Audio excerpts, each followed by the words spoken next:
listen carefully and see if you can hear the mistakes I am about to make on Bob Duchesne's Wild Maine. I'm in the Bar Harbor Whale Watch Nature Cruise. We're out on the bay off Acadia National Park watching the many seals that are hauled out on Egg Rock. The naturalist is Mike, one deck above me, and is telling a full boatload of people about lobsters, when suddenly I spot some unusual tiny birds sitting in the water right next to the boat. Redneck phalarope. Involved, get the whole lobster and other sea creatures that might be pulled up in the traps. Hey Mike, redneck phalaropes. Redneck phalaropes, right here in the water at our 10 o'clock, folks. They're shorebirds, and actually those are reds. My bad.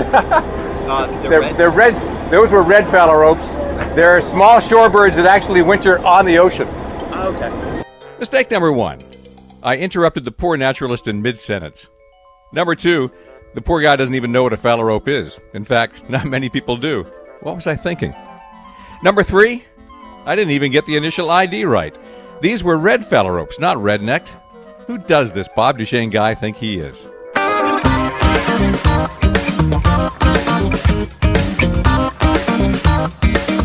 This is Bob Duchesne's Wild Maine. It's no secret that I go out on Bar Harbor Whale Watch several times this summer. In fact, I'm going out again next weekend. But I'm always on the big boat, one of the fast catamarans that chases whales and seabirds. For years, I've been kicking myself for not trying the nature cruise. Until today, I had no idea what I was missing. Wow. Like most of us local folks, I've been into Acadia National Park many times. I know what the ocean looks like from the land, but in 45 years, I've never taken the opportunity to reverse the view. So that's what it looks like. The hidden mansions, the cliffs, sand beach, thunder hole, it all looks so different from the water. In just 2 hours, I learned stuff about a piece of the coast I just took for granted. Bob Duchesne's Wild Maine is brought to you by Hammond Lumber, Doors Equipment, Napa Auto Parts, EBS, and Supercuts in Bangor, Brewer, and Old Town. Let's set the scene. This particular cruise happened on Tuesday, August 25th. It was foggy with intermittent rain, but along the coast, that describes just about every day in mid-August this year. It was thin enough that we can see several hundred yards, and since the nature cruise gets nice and close to everything, no problem. Now, I've got 2 goals in this mission. I want to see what Acadia looks like from the water, and I want to challenge the crew to tell me something I don't know. Because like all local Mainers, I think I know most of what there is to know about my own backyard. So to make it more interesting, every time the naturalist announces something I don't know, a bell will go off. You can play along at home, just get your own bell. The adventure starts where so many others start, in line. I thought I would be early. I arrived 30 minutes before departure, but I'll be one of the last ones out of this boat today. Because the Whale Watch trip on the bigger boat didn't go out into the fog this afternoon, this will be a full boat. A lot of people transferred over. It's the Bay King 3. In any other Maine harbor, this 90-foot jet catamaran would be considered a big boat.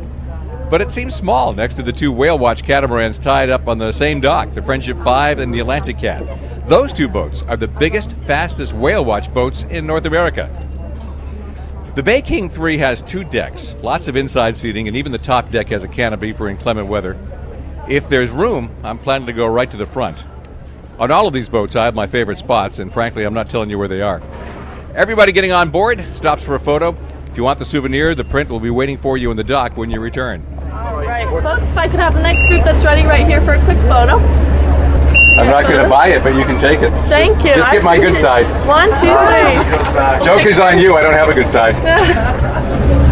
All right, quick photo right here behind the right ring, folks. On board. The captain is giving the briefing on the crew. On the gangway, you may have met Rachel. She is our deckhand today. She'll be rowing around the boat, assisting you with whatever you may need. Also, she'll be in and out of the galley, serving up hot and cold beverages, as well as some snacks. And for alcohol beverages for those of age. We'll also hear the fire and safety stuff. We are a U.S. Coast Guard inspected vessel, which means we have all the appropriate life-saving gear. Beginning all the way up top on the exterior is where our life rafts are located. Oh, and don't forget the bathroom. The Bay King 3 has 2 bathrooms located all the way in the stern. They're a little more sensitive than what you may have at home, so please be careful with what you put into them. And the doors are latched while underway. One thing Bar Harbor Whale Watch does well is be honest. Whenever conditions are questionable, they'll tell you. And give you a chance to get off and get a refund or rebook for another time. Lastly, I'd like to mention our weather. You may have noticed today the fog has been moving in and out periodically. Right now it looks like it's moving in a little bit more. We will try to avoid the fog. We'll try different areas if it starts moving in, but we just like to give everyone a heads up before we leave the dock. There is a chance we could see this fog the entire time. There may be parts where we can see a tenth of a mile up to a half mile. Some parts maybe less than 100 feet. It's something we'll find out once we get out there, but we just want to give everyone a fair warning before we leave the dock. It's not too late if you like to wait until it's a little more clear out. Reschedule, get your money back. It's always an option right now.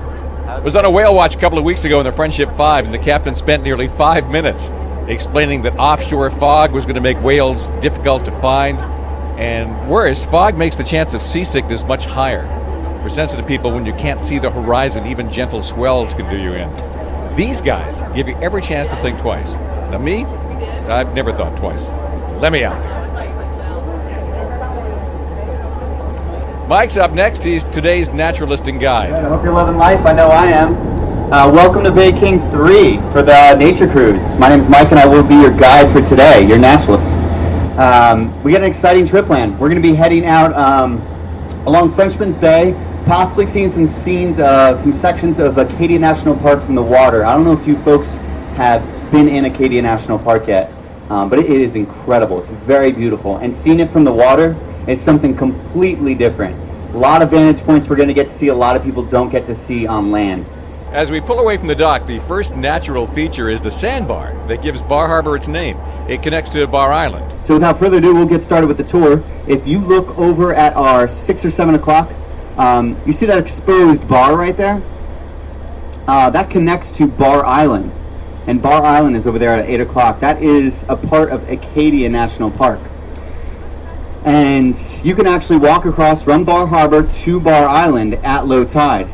But you only have a 4-hour window, 2 hours on either side of low tide. And that's because we have really, really large tides here, 10 feet on average, which is 7 feet higher than the national average of 3 feet. Okay? And since there's 2 high tides and 2 low tides in a 24-hour time frame that are relatively the same height, they call those semi-diurnal tides. Okay, so make sure you time the tides right, because people have been stranded on Bar Island before. Also, people have driven their cars out on the bar. High tide comes, completely submerged. So I'm warning you right now, don't be one of those people.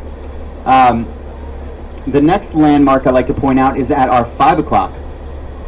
Those yellow umbrellas over there, at our 5 o'clock, that's the Bar Harbor Inn and Reading Room Restaurant. That was built in 1887 for the Oasis Club. The Oasis Club was Bar Harbor's first elite social club. Gentlemen like J.P. Morgan and Joseph Pulitzer would go there for cocktails in defiance of Maine's strict prohibition law. So did you know the Bar Harbor Inn was so old that it used to be a club for the fabulously wealthy, and that they were able to ignore Maine's first-in-the-nation prohibition law right there? Well, I knew it was old, but I didn't know the rest of that stuff. We're picking up speed and heading south along the shoreline. I'm on the Bar Harbor Whale Watch Nature Cruise, and there are wild islands on the left, wealthy homes on the right, and more surprises dead ahead.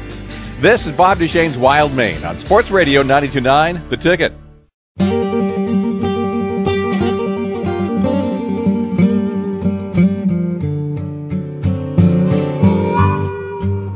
This is Bob Duchesne's Wild Maine on Sports Radio 92.9 The Ticket.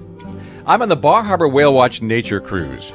It's a 2-hour trip on board the Bay King 3, a big, fast, comfortable tour boat that is going to run down the coast of Mount Desert Island to Otter Cliff, then over to Egg Rock, and then around the Porcupine Islands, grabbing as much nature, wildlife, and history as we can get. Or at least, that's the plan. There's a lot of fog out here, and we're going to end up going wherever there's visibility. Before the break, we had just left the harbor, and as you know, there are 4 islands just outside the harbor of Bar Harbor. Mike Zekonowski is the naturalist.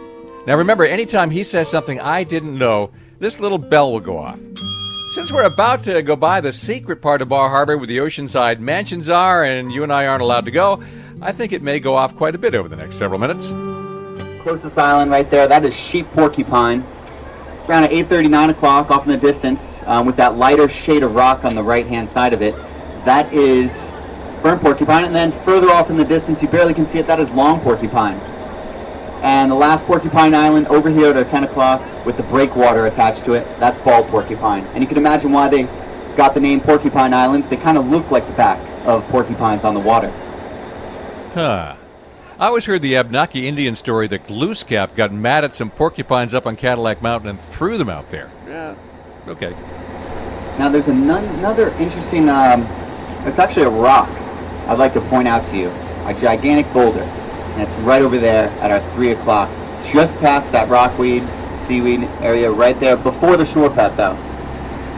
It's right there at 3 o'clock. It's about 8 feet in height, and that rock is from 40 miles away. It's not from around here. Does anybody have any idea how that rock possibly got there? If you said glacier, you're thinking glacier, you're correct.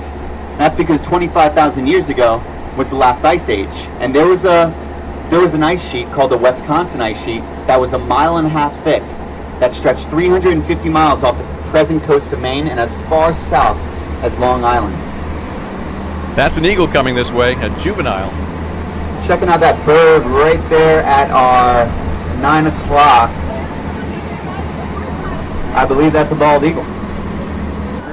Yeah, so folks, that definitely, sorry, it took me a second, but that's a bald eagle, and that's a juvenile bald eagle.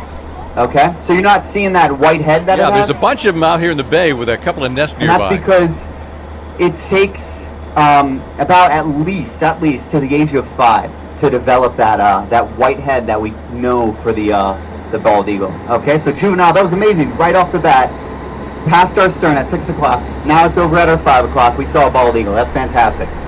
We're coming up on the hidden mansions. The fog has lifted a little bit. Now at 3 o'clock, this beautiful estate that you see, that is the Breakwater Estate, and that was built in 1904 for the grandson of John Jacob Astor, John N. Keynes. Its claim to fame happened when Mel Gibson stayed there, when they were featuring his film, Man Without a Face, at the Criterion. I don't know if you folks have seen that movie. I haven't. Alright, if you look at our 3 o'clock, you see this beautiful, beautiful red home called the Redwood.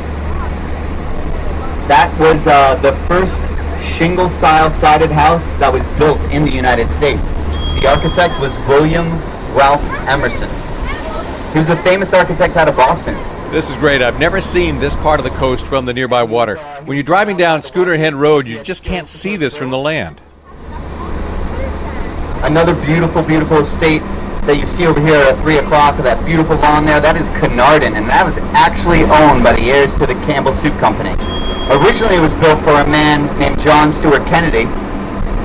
Not the Kennedys we know, though. He was a Scottish immigrant. He came over here and became wealthy because he helped supply finance and construction for the American railroads.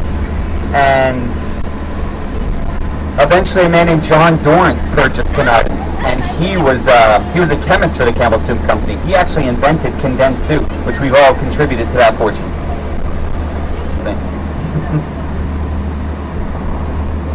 Another harbor that we're seeing right here at our 2:33 o'clock, that's Compass Harbor. Now, Compass Harbor got its name because sailing vessels years ago would pull into Compass Harbor. They would point their ship directly at Cadillac Mountain, which you're unable to see right now because of the fog. But it's off in the distance there at our 3 o'clock. And they would point their vessel at Cadillac Mountain. They knew they were facing due west, so they would calibrate their compasses. 2 bald eagles right at our 1 and 2 o'clock right now.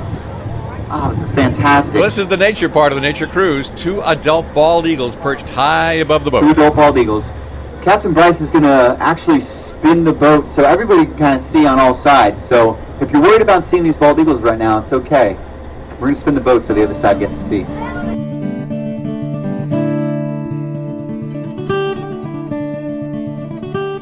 Let's pause right there. You're going to be hearing more about this later in the show, but Bar Harbor Whale Watch has 2 big adventures coming up. Next Friday night and Sunday night, there will be 2 nighttime cruises during the annual Night Sky Festival. And the crew isn't going to get much sleep because on Saturday morning, the Friendship 5 leaves the dock with a boatload of birders. Maine Audubon is chartering the boat for an 8-hour chase of rare birds out in the Gulf of Maine. You can bet I'll be on that. If you're interested in any of this, the website is barharborwhales.com. 3 special trips next weekend. barharborwhales.com. Now, back to the mentions. Remember, when you hear the bell, it's something Mike the Naturalist says that I didn't know. If you're playing this game at home, ring your own bell.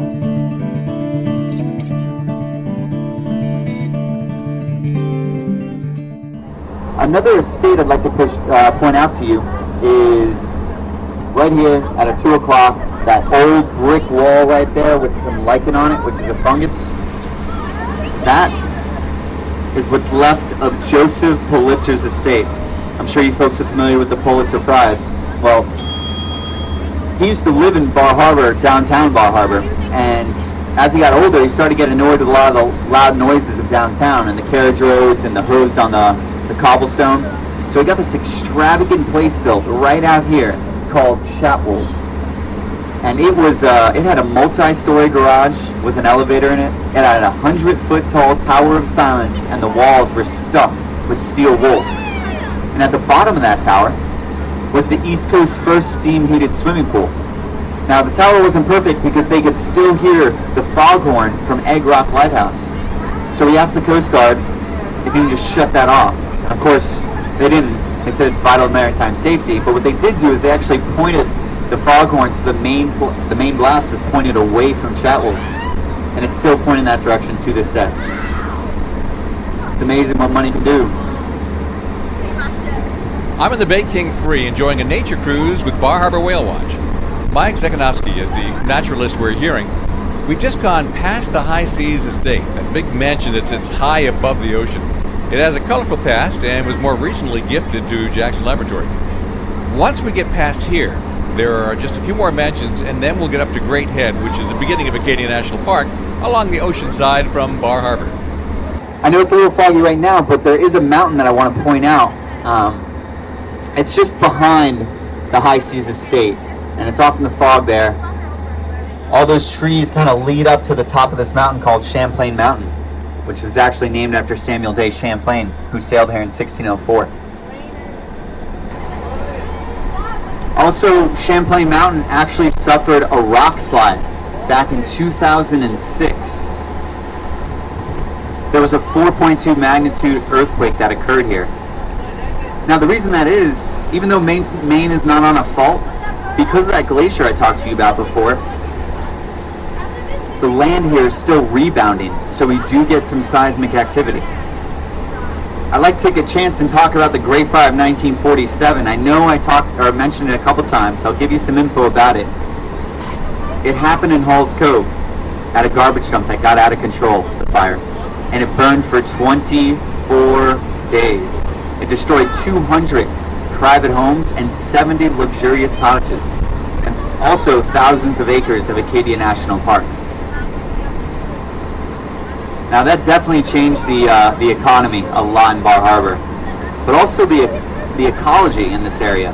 A lot of the evergreen trees that we used to have that got burnt off, that died and got burnt down, and new growth trees, deciduous trees, sprouted up.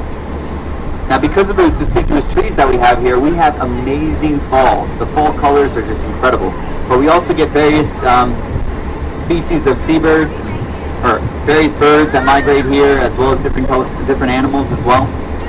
So the ecology definitely changed because of that fire. So as horrible as that fire might have been, it definitely had its perks for the environment. Yeah, you can see this for yourself. The Bar Harbor area is mostly oaks, maples, and beeches. But if you see the forest down around Stonington, one peninsula to the south, or the forest at Schoodic Point, one peninsula to the north, or even the backside of MDI itself, it's all spruce fir maritime forest. Except for the fire of 1947, all of Acadia would look like that too. I'm in the Bar Harbor Whale Watch Nature Cruise, and when we return in a moment, we'll hit the park portion of the shoreline, then head off to Egg Rock and its big colony of seals and seabirds. This is Bob Duchesne's Wild Maine on Sports Radio 92.9 The Ticket.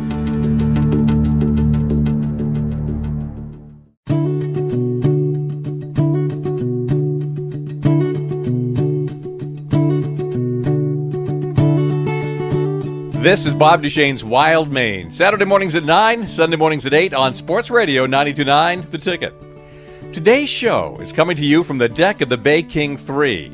I'm in the Bar Harbor Whale Watch Nature Cruise. A 2-hour excursion that takes you from the harbor dock down past the inns and mansions along the waterfront and past the most popular section of Acadia National Park. It's been a spectacular trip so far, and the weather has not even cooperated a bit. It's been foggy the whole trip, sometimes closing right in on the boat, but usually thinning out so we've got maybe a quarter mile or more of visibility. We have had some mist, but no real rain. We can't see the mountains of Acadia, but we can certainly see the shoreline, and we've been spotting plenty of wildlife out here in the bay. Mike Zikranowski is today's naturalist on board. Like most of us, I think I know everything about my own backyard, but every time Mike says something I didn't know, a bell rings. We just passed Thrumcap Island, which is a nesting colony of gulls and cormorants, and which the eagles treat like a buffet table. We're also almost up to Sea Anemone Cave and motoring towards Great Head, which is the big granite outcropping that shields Sand Beach in Acadia from northerly winds. Over there is Old Soaker. The shoulder protects Sand Beach from southerly winds. So if you folks are looking at this beautiful cliff face on our right-hand side of the boat at our 3 o'clock, it's called Schooner Head. And Schooner Head got its name because of that white patch that you see on the wall right there. So back during the Revolutionary War, a British warship actually fired upon that cliff face because it thought it was a Yankee schooner in the fog. Kind of a big mistake. You're going to notice some people hiking on some rocks over here at 3 o'clock, and there's a bit of an overhang, and that's actually a cave right there called an enemy cave. So at low tide, you can walk inside an enemy cave. There's tons of tide pools that you can see a bunch of sea creatures, including anemones, or pretty much like upside down jellyfish that use their tentacles to feed. There's sea stars in there as well. But remember, at high tide, all that, it'll be pretty difficult to get in there. I don't think you can walk in there at high tide. I had a friend last season that actually swam inside of it at high tide at night with a flashlight. I don't recommend doing that either. But he said it was awesome, to say the least. This is the part that makes the whole trip worthwhile. Now, you've been to Sand Beach. You've been to Thunder Hole. You've been to Otter Cliffs. Probably visiting relatives make you do it every summer. You know what it looks like to gaze offshore. But unless you've got your own yacht, you can't even imagine what it looks like gazing at it onshore. I should have taken this cruise decades ago. You know, keep a lookout in the water too. Sometimes I've been seeing a lot of lion's mane jellyfish in the water. They're the largest of the jellyfish. One of the largest ever caught or recorded was 120 feet, the tentacles. 120 feet, that's really incredible. Imagine getting wrapped up in that. So it's actually this region right here on the right side of the boat is where we found a dead whale earlier in the season. You know, it's pretty sad because a lot of the crew and captains, we've seen that whale active in the Gulf of Maine. It was a humpback whale and it was named Spinnaker. So that was early in the season that had happened. I mean, there's not, obviously we removed it and College of the Atlantic took it elsewhere in the bay and did a necropsy on it. But they believed it was tangled up in gear. There were some fresh markings from lobster gear, like the lines and stuff, and fishing lines. Not necessarily lobster, but definitely lines that were kind of cut into its fluke and its back. And supposedly that whale got tangled up multiple times, I believe in that year. And this beautiful cliff face that we're approaching right now at 2 o'clock is called Great Head. Great Head is 147 feet in height, which makes it the tallest cliff face on the eastern seaboard. Great Head was actually owned at one point by J.P. Morgan. J.P. Morgan owned Great Head, this area of land, and gave it to his granddaughter as a wedding gift, which I think is pretty incredible because I'd be happy with a blender or a juicer, anything like that. And she had a tea house built right on top of it, but that was destroyed in the Great Fire in 1947 as well.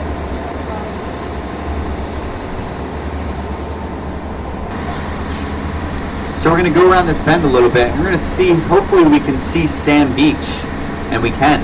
Good. Excellent. We got enough visibility where we can see Sand Beach, and Sand Beach is probably one of my favorite places in Acadia National Park. So supposedly, Sand Beach is one of 2 beaches found on Mount Desert Island. And one of the reasons why that is possible is that rock that you see at our 6 o'clock. There's a rock behind us. It's called Old Soaker. Not more of a rock, more a little bit of an island. Old Soaker. And that blocks a lot of the wave energy that comes into Sand Beach, which allows a lot of the sediment and seashells to be deposited. So it turns out Sand Beach isn't really sand, or it's actually mostly composed of seashells, 60% of it. And a good part of that is organic material. So if you ground a handful of seashells or sand at Sand Beach, you're going to notice some colors. If you see green, that's crushed up sea urchin. If you see a reddish pink color, that's sea star. If you see tan, that's sand dollar. And if you see a blue color, that is mussels. Give this one an extra bell. Really, did you know any of that? How many times have I been on Sand Beach and not looked at the sand? You know, this beach was in a movie called Cider House Rules. Some of the love scenes were shot right here on Sand Beach. Tobey Maguire was in it. We're continuing along the shoreline. Visibility's not bad. We're coming up on Thunder Hole. Now, if you notice the fractures in the rock, there's a bunch of fractures in this granite rock that you're looking at right now. That is caused by fresh water that percolates into the rock. It freezes, it expands, and it breaks apart the rock. It fractures it. That's a geological process called jointing. And so when waves crash into that fractured rock, it kind of removes some of that rock and creates these crevices. Now these crevices, this is going to be a perfect example of the crevice right here at 3 o'clock. There's a bunch of people that are lined up on the stairs right alongside a crevice. And this area of Acadia National Park is called Thunder Hole. So in theory, if there was the right swell direction with the right swell height with the right tide, all of that concentrates itself into that crevice and leads to the back of a cave where the air is compressed. And then it fires back out. Sometimes you get spray up to 40 feet in height with a loud thundering noise. Yeah, how often do you hear the thunder? 1 out of 20 visits, maybe? Actually, the best time to catch it is in the fall or the winter time. All right, let's talk about this. The best time to catch the 40-foot geysers is on a rising tide, about 2 hours before high tide. If there is good wind from the south, it's much better. And if it's a storm breeze, way better. Unless you disobey the warning signs, get too close, and get surfed. If you're just tuning in, I'm on the Bar Harbor Whale Watch Nature Cruise. We're just passing Thunder Hole and pulling up toward Otter Cliffs on board the Bay King 3. It's foggy today, but not too foggy on this particular day of our visit. When we first left the dock, we didn't even know if this would be possible, but the fog has actually treated us okay. The fog is so bad offshore today, the big whale watch boats didn't even go out. All right, so these cliffs that we're approaching, these dramatic cliff faces right here at our 1 and 2 o'clock, Otter Cliffs, a really awesome part of the park that I love going to. And it's really cool because we get to see rock climbers climbing the cliff faces right here. You know, Otter Cliffs was also in a movie. I'm not sure if you folks have seen this movie. It's called Shutter Island with Leonardo DiCaprio. So it looks like we're going to kind of make our way away from Otter Cliffs. I hope everybody got a good look at Otter Cliffs. There's actually a ledge nearby this boat that's kind of blocked by fog right now on the right-hand side of the boat at our 3 o'clock. It's where Samuel de Champlain ran aground back in 1604. Well, that factoid rings a bell. I'm on board the Bar Harbor Whale Watch Nature Cruise. From here, we're turning away from Acadia National Park shoreline and heading directly into the fog. I think we're going to Egg Rock. During the break, I'll find out for sure. Meanwhile, hold tight, and at the end of the show, we'll get Chief Naturalist Zach Cliver on, Mike, to talk about some very special trips coming up next weekend. This is Bob Duchesne's Wild Maine on Sports Radio 92.9 The Ticket. This is Sports Radio 92.9 The Ticket with Bob Duchesne's Wild Maine. I'm on the Bar Harbor Whale Watch Nature Cruise on board the Bay King 3. So far, we've cruised down the Acadian coastline from Bar Harbor to Otter Cliff. During the break, we cranked it up and jetted over to Egg Rock. Mike Zekarowski is the naturalist. My two goals today are to see the familiar coastline from the water, which I've never actually seen, and it's been awesome so far.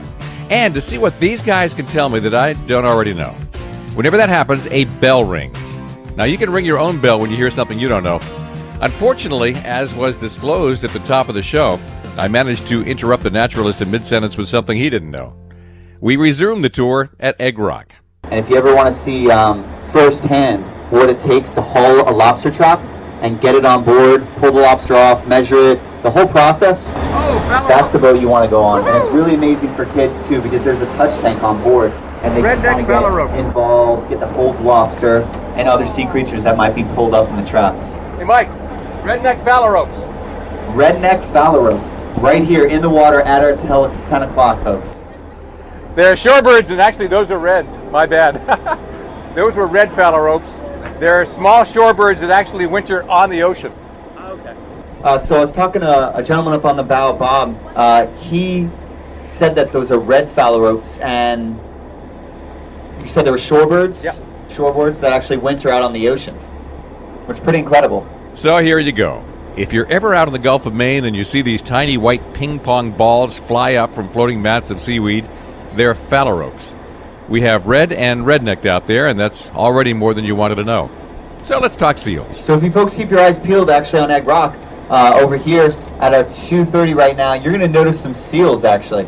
There's some seals that are hauled out in the rocks. I know that's kind of hard to tell because they kind of blend in with the rocks a little bit. They kind of look like sausages in these weird banana poses.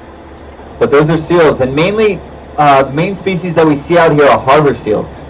But we do get another species called gray seals that are out here as well. Now, to tell the difference between a harbor seal and a gray seal, the harbor seal has more of a puppy dog face, kind of like a pointed snout like a Cocker Spaniel, and the gray seal has a longer snout, and its nose kind of runs into its forehead.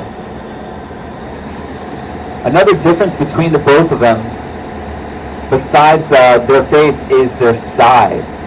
Harbor seals are 220 pounds to 300 pounds, whereas gray seals are 700 to 750 pounds. And I'm actually looking at a harbor seal right now, or no, a gray seal at our 10 o'clock in the water looking right at us. You can see how large it is in comparison to some of the other gray seals that are hauled out on the rocks. They have a gray coat, those gray seals. The spots that is on their body depends on the sex of the gray seal, whether it's male or female. Some have lighter spots or some have darker spots. If you see a seal in the water, like this gray seal, if it's ever sticking its nose up in the air and it's kind of bobbing there, we call that bottling. And what it's doing, it's actually resting. So I know those harbor seals don't look too agile on land, but in the water they are quite credible. They can swim a 4-minute mile. They can dive as deep as 1,500 feet and hold their breath for about 20 minutes. So the harbor seals' coats, they actually molt their coat about once a year, sometimes twice a year when they're younger. Now, pup season for the harbor seal was in mid-May to late June. So now here on Egg Rock, we're actually starting to see more subadults. You know, the pups are kind of growing up, get more subadults, and at birth, a harbor seal is between 2 to 3 feet, around 17 to 26 pounds, and their coat's more of a silverish color. But as they get older, their coat gets a little bit more a tannish brown, and they'll vary in color sometimes between whether it looks wet or dry, and if they're molting their coats. And it turns out that their population is doing pretty well here. We had a captain that came here about 20 years ago and said if they saw about 10 seals at Egg Rock, that was a great day for seeing seals. And now we obviously have plenty of seals out here on Egg Rock. And you can see more at our 2:30 right now, at our 3 o'clock, all hauled out on the rocks. So their population is doing very well. So Egg Rock Lighthouse that you're seeing right now at our 2 o'clock is actually built in 1875. And at one point in time, it was voted the ugliest lighthouse in Maine. Really? Who voted? Supposedly it didn't always have that roof that you see. There was actually bars that were all around it. Kind of looked like a jail almost.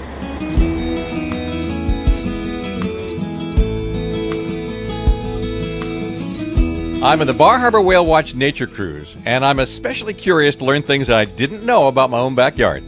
Over the remaining 25 minutes of the tour, I learned that any island that was surrounded by cliffs with no place to land even a small skiff was referred to by sailors as being ironbound, which is where Ironbound Island, out there beyond Bar Harbor, gets its name. I learned that there are 3 places in Maine that have never, ever been logged, and one of them is Ironbound Island. I learned that a small island called Rum Cay is where smugglers used to come into at night and hide bootleg liquor in submerged lobster traps during Prohibition. Unfortunately, we got to cut away from the boat and go visit Zach Cliver. He's the chief naturalist for Bar Harbor Whale Watch, and it turns out that they've got several unique trips coming up next weekend. That's next as Bob Duchesne's Wild Maine continues on Sports Radio 92.9 The Ticket. Welcome back to Bob Duchesne's Wild Maine.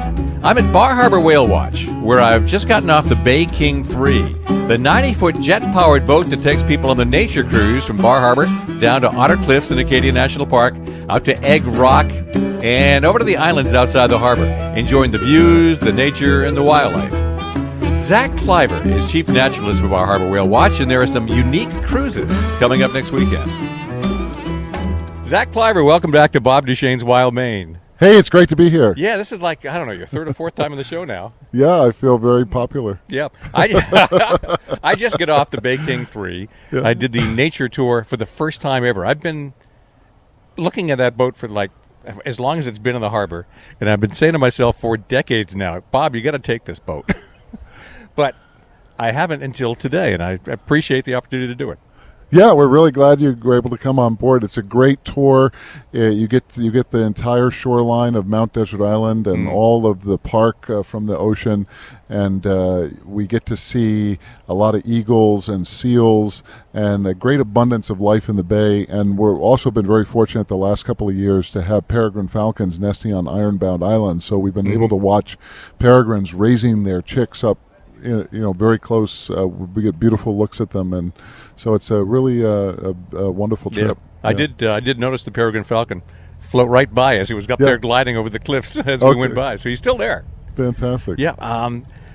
Early in my career, I spent 7 years in Washington, D.C. on the air WMZQ. When I finally moved to come back to Maine, the last week before departure, I went up in the Washington Monument.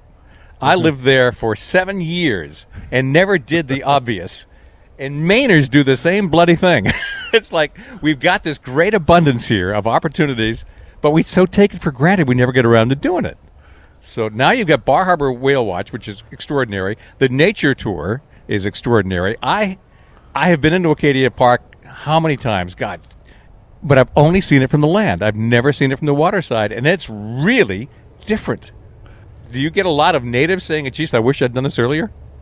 Yeah, we do. We get a lot of people from Maine on the weekends, of course, and we like to say the best way to see the island is get off it. Yeah. And it really is different out on the water. It's you don't realize how special it is. And I grew up in Maine, and I know there's a lot of things. I mean, for example, just 2 years ago, I finally hiked Mount Katahdin, and when I did that, I thought, oh my God, this is the most incredible thing in Maine. I can't believe I waited this long to do it. Yeah. So there's a lot of things here for people to do, and we've tried to expand our offerings, so we have a lot of different types of niche specialty trips that we do, and offer a great variety of different boat tours, so there's something for everybody. Tell me what you have for boats, what you have for tours to offer, because you do have a bigger range of opportunities than you used to. Yeah, we during the peak of the summer, we're offering each morning a puffin and whale watching tour. We go to Petite Manan to see puffins and lots of seabirds. We do 3 whale watch tours a day during the peak of the season.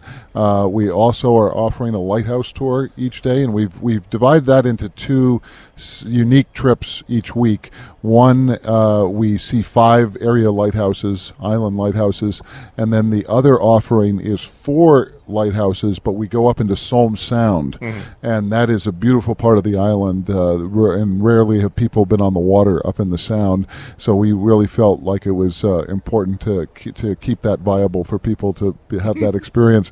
And there's a beautiful waterfall there that comes down into the ocean called Man of War Brook that we visit. We also have the nature tours, and now we offer throughout the summer and into the fall a sunset happy hour nature tour. So it's an hour of nature and then an hour of happy hour with music and watching the sunset, and that's a kind of unique twist on it. That's we like to say you can get up and go to Cadillac Mountain in the morning for the sunrise, and then come with us and see the sunset on the water. And then we do our lobster tours, and we have a trip that we do with the park out to Baker Island 4 days a week, and that is a really unique history lab. I think it's 200 years of human history out there, and that's a really exciting experience. That trip has been selling out this whole month, and so people have really discovered it. It's a great way to experience what life was like in Maine, years ago on an outer island. Okay, I'm putting that on my calendar for next summer. Okay, yes. You've got other special trips coming up, one of which I'm going to be on. You've got Maine Audubon charters the Friendship 5 and does a spectacular seabird, pelagic bird day, which will come up on Saturday, September 12th, if I remember correctly. That's right. That's where really we take, I think, a 6-hour tour. Your whale watches are 4.5 hours, and you stay relatively close because the whales are going to be concentrated in certain places. This one trip, once a year, could go as far as Grand Banana, wherever the birds are, and see spectacular things. Yes. So September 12th. Yes. Do they book with you? Do they book with Maine Audubon, or either? They book with Maine Audubon, and you can go to our website, and if you go to our Seabird specialty page on our website, there's a link there to the Maine Audubon web page, or you can just research Maine Audubon Seabird Tour, and I know that's they've got a lot of press out now at this point. That's an 8-hour tour, by the way. Oh, is it 8? Yeah, okay. 8 hours. Yep. Well, I got to change my calendar because remember, I'm on that boat. And that's sandwiched by 2 night sky tours. What's that about? Yes, we do a trip for the Acadia Night Sky Festival, which is a fabulous 4-day event. This year there's astronauts coming to speak, and all sorts of incredible people from all over North America that are engaged in night sky activities. And we do a tour twice where we go out with a local astronomer and who uses a laser pointer to point out all the constellations and stars and teach us all about the night sky. We also we partner that trip with the Abbey Museum, and George Neptune, the educator for the Abbey, tells all sorts of just beautiful stories of the Native American, the Maine Native American perspective on how life came to be, how the universe came to be, and does it through with music or song, and just really a beautiful event, fun. Yep. Well, I will close it out with 2 obvious notes. When we get into foliage season, taking a boat out to watch the coastline from the sea is unbelievable. That's really pretty. And secondly, once school starts, a lot of the tourists are gone. And the folks, the Maine natives who wouldn't come into Acadia National Park on a dare in August now have the park and the entire island more to themselves in September. And you're not as crowded. You have opportunities here. Yes. Here you have Bar Harbor Whale Watch with these great tours. If you've never done one, do one. Yeah. So let me see if I remember the web address. It's barharborwhales.com. That's right. All right. Yes. Lighthouses. That is becoming, I swear, a bigger and bigger thing. People now collect them. And you're getting involved in lighthouses. Yes, we have a lot of special lighthouse tours we do. During the summer, we have our Grand Slam Lighthouse Tour. Next year, it looks like we're going to offer 3 tours. We're looking at an opportunity to do a Bar Harbor to Bangor tour where we see 6 lighthouses and take people to Bangor up the Penobscot River, and that's going to be in early September next year. This year, our special fall tour is on October 10th, and we're going to be seeing 5 down east lighthouses. We'll take in Petite Manane and Mistake Island, Moose Peak Light off Jonesport, Nash Island, Pond Island, and Prospect Harbor. So the lighthouses are very popular. Now the U.S. Lighthouse Society has a U.S. Lighthouse Passport program, and you can get a passport book, and that over 400 lighthouses, you can have them stamped, and you can collect these stamps from all over the country. If you turn it in at 120 lighthouses, you get a silver patch to wear. Then at 200 lighthouses, it's a gold patch.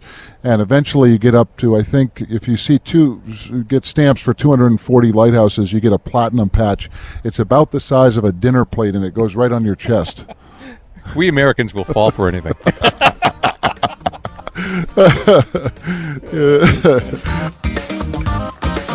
And that's it from the Bar Harbor Whale Watch. My thanks to Zach Kleiber, Chief Naturalist, and the entire crew of the Bay King 3, which is sitting at the dock in Bar Harbor right now waiting for you to climb on board.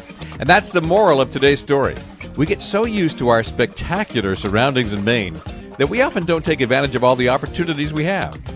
Remember, next weekend there are 2 night sky tours on Friday and Sunday night, and an 8-hour dedicated birdwatching expedition on Saturday morning, way out into the Gulf of Maine. Their website is barharborwhales.com. Bob Duchesne's Wild Maine is brought to you by Hammond Lumber, Doors Equipment, Napa Auto Parts, EBS, and Supercuts in Bangor, Brewer, and Old Town. This show and all previous shows are archived on the web at 929theticket.com.